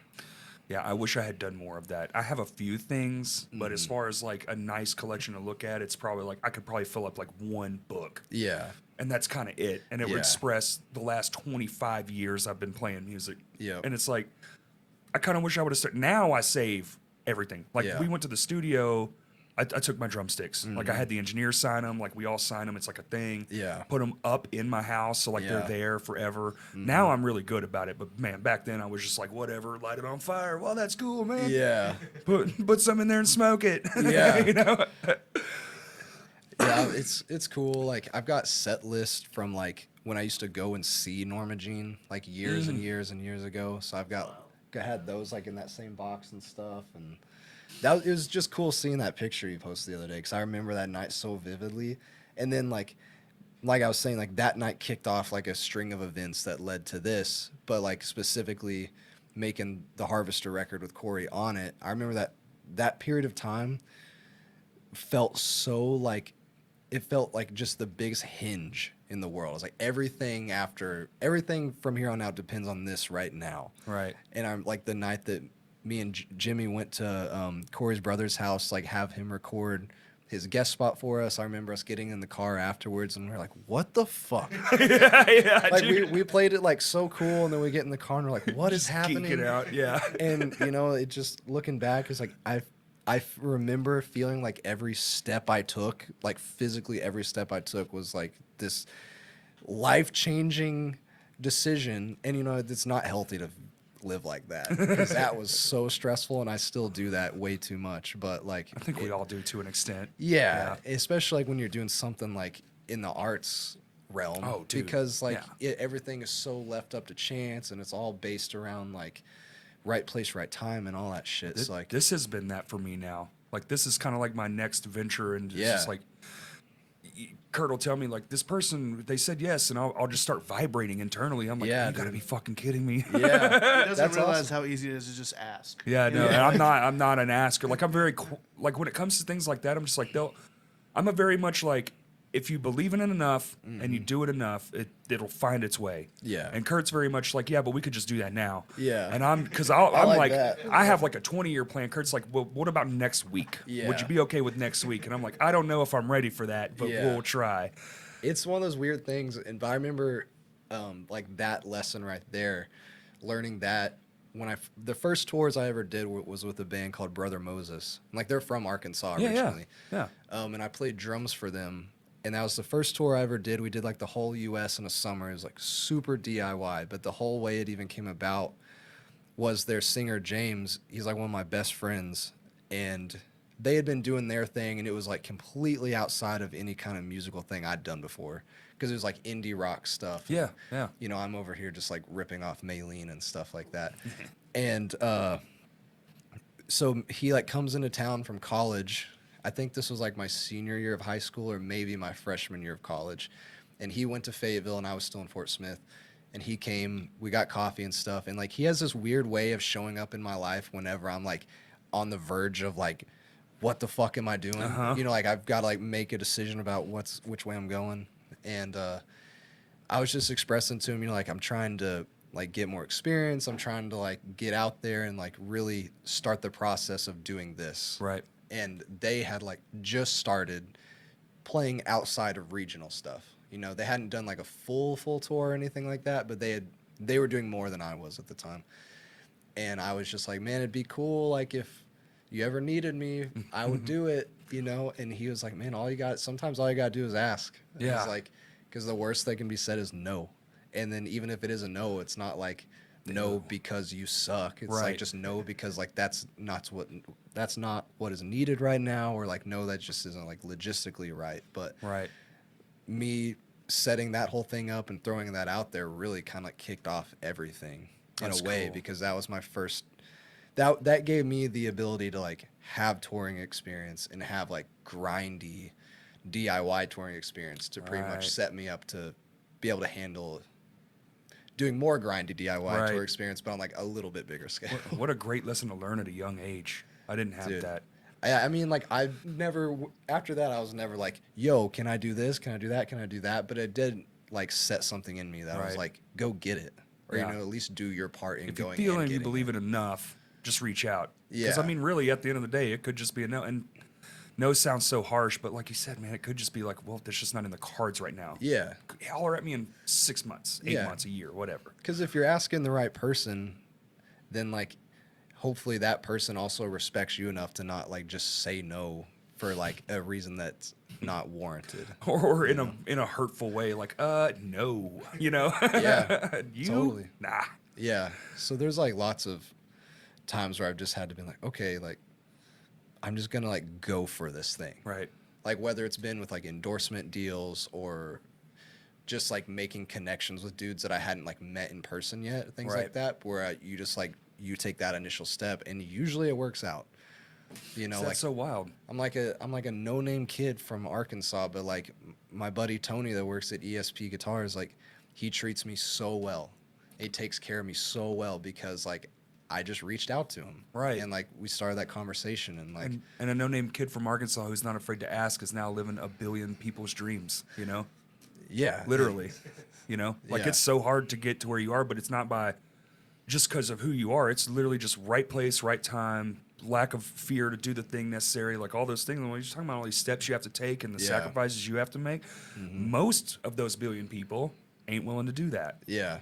Yeah. It is at a point it's like complete abandonment, you know, of like, all right, I'm going to just like do this until like I physically have to change my trajectory. Right. You know. And feel luckily that. I haven't hit that wall. Right. So I'm gonna keep rolling this way. Dude, hell yeah. Yeah. That's a good place to stop it. Let's stop it there. Cool. Dude, it's been so fun, That man. was I'm super so happy fun. to see you guys. Yeah, man. And, you know, Furnace Fest, Bound, it's going to be sick. I'm excited for that, dude. Should be. That's a classic fest. Just, and Yeah. the lineup is just bonkers. I don't know how we got our slot either. Like, we Your got a Imogene. good slot. Yeah. I get that, but like also I mean, the first part of the name's the Almighty. Like, True. you know? yeah. But like, I mean, Alexis on Fire is like one of my favorite fucking bands of all time, and we're playing like one band before them, Right. on the same stage. So That's- like, I'm going to punish Dallas. I've accepted it. It's just already out there. Like, I'm going to punish him hard. Just backstage, like talking his ear off. He's like, "Hey, bro, I gotta go." I was like, I don't care.